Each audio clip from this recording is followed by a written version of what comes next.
Aloha friends and family, and welcome back to the channel. Let's talk about the new financial system that's being implemented as we speak.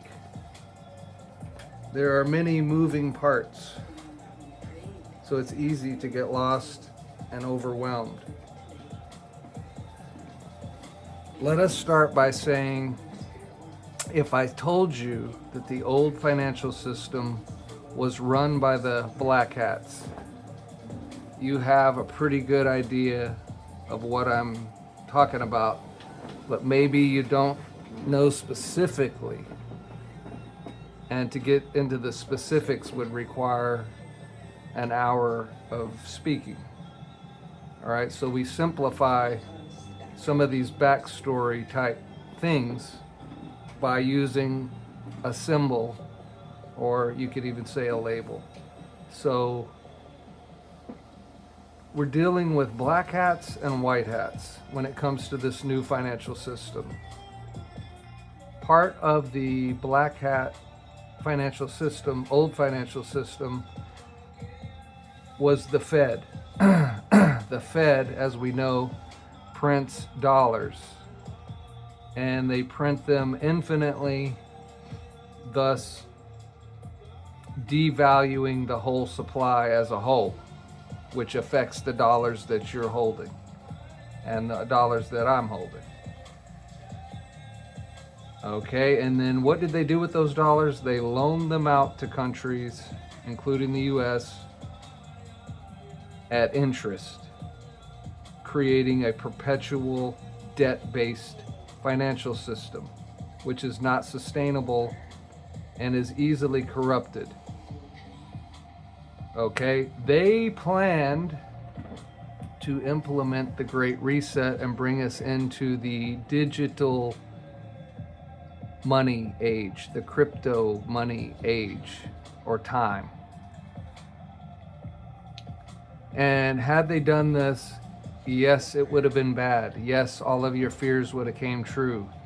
Yes, all of those things that you have running in your subconscious mind of what could happen, what the future could be like, and all that, it's invalid. It's invalid if what I'm saying is true. And what I'm saying is that the white hats hijacked the Great Reset, and they're going to bring in the digital financial system, and are doing so in real time as we speak. Today at 2:30 East Coast time, they'll be speaking about the Strategic Wealth Fund. Okay, what might they speak about in this meeting today? About what could be in the Strategic Wealth Fund. And what is a Strategic Wealth Fund? It's a fund where they're going to say, okay, the US government is going to invest in and hold assets that might appreciate over time, thus creating some wealth to pay off the debt.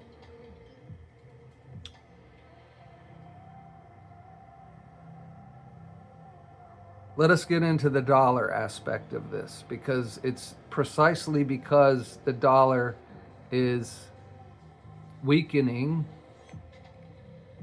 it's being diluted by printing billions of them. What could replace that dollar? Well, the digital dollar, okay? If the digital dollar was simply given over to the Fed to now just print RLUSD or real USD coins, we'd be in the same boat. So that's not how this works. RLUSD dollars can be minted by anybody, but you have to back those dollars with something that has the value of those dollars. Okay? The RLUSD, or the real US dollar, is going to need an infrastructure in which to flow around and be liquid upon, right? So it's going to need digital rails to move from my wallet to your wallet, or my wallet to my bank, or your wallet to your friend in another country. Those rails are the new financial system. Those rails are these blockchains that we've been speaking about. The blockchains themselves are ecosystems in which many different things can be done. The blockchains are represented by a crypto token. Okay? So for the RLUSD running on the XRPL, what's that? That's the XRP ledger. That is the ecosystem that these RLUSD dollars will work within. Okay? XRP is the cryptocurrency or the token that represents the value of the underlying ecosystem, rails, network, etc. Okay, so that, based on the value that's behind that the price of that coin can fluctuate. XRP can go higher in price, lower in price, or stabilize out at a price. Okay, as far as the RLUSD though, coins, those are backed 1-to-1 for the value of $1. So the value of the RLUSD coin does not change. It's always the value of $1.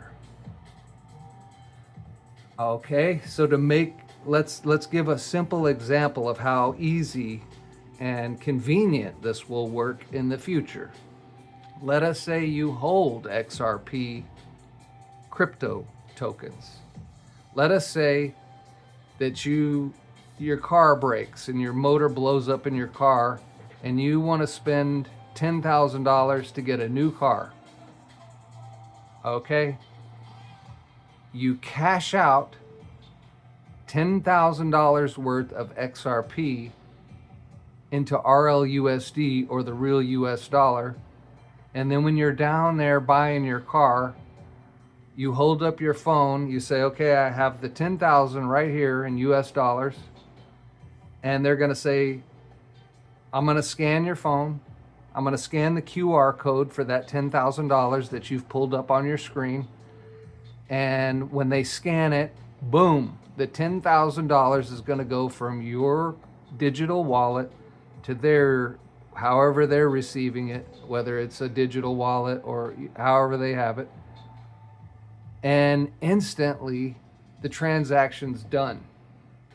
Now let's look at the current system, how it works. Let's say you got $1 million fiat in the bank and you go down, you want to buy a house. And so you're going to put $50,000 or $75,000 on your house cash. So you go down to your bank and you say, hey, I'd like to withdraw $50,000 or $75,000 from my million that's in your bank. And your bank is likely going to say to you, we don't have $50,000 or $75,000 cash to give you. Well, that's a problem, isn't it? And why wouldn't they? Like, why wouldn't they have it? Because they only have it on paper. So the liquidity for your money is not necessarily there if you wanted to make your money liquid or cash. Over in the digital space, you won't have that problem, right? Again, you pull up the $50,000 that you're going to put toward your house on your phone, and you do the transaction peer to peer, person to person. And by having $50,000 in USD, RLUSD, crypto dollar or digital dollar, they're instantly going to send it over. So you're not going to have no liquidity problems. That's the problem with the old system. It's slow, it's antiquated, it takes days, there's way too many fees, there's way too many middlemen, there's way too much bureaucracy in the way that everything has worked in this country. And that's what the Trump team, the White Hats, the Galactics are smashing and replacing with the new system. So if you're just getting into this, it seems like a lot and it seems overwhelming, and it sounds probably simpler to just say, I'm just not really going to worry about all of it, and it'll be what it is, and we'll see what it is. And see, that's never the right footing, really.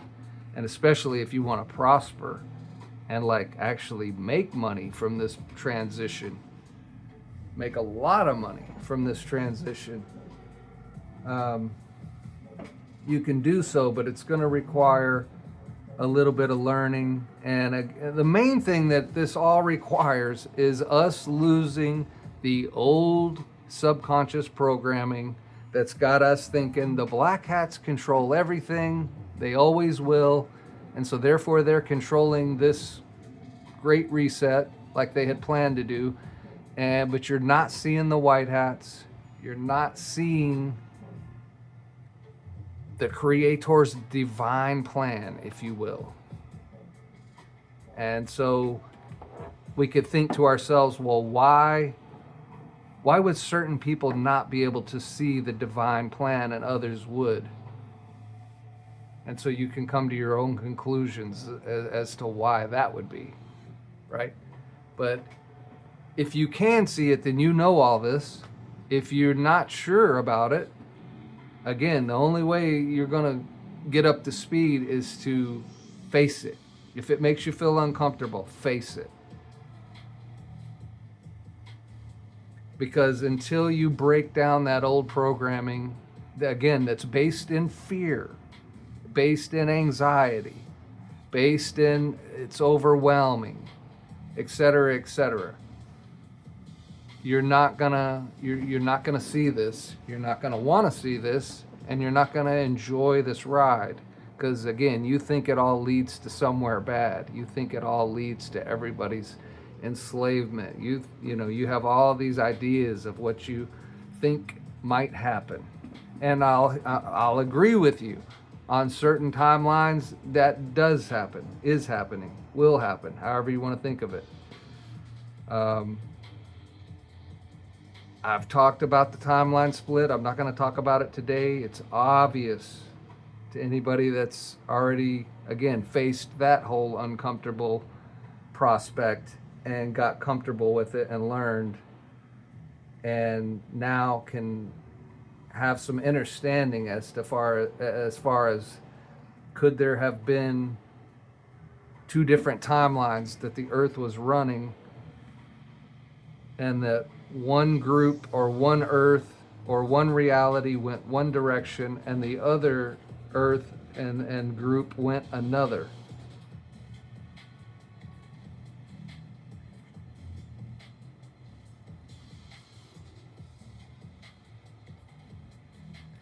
So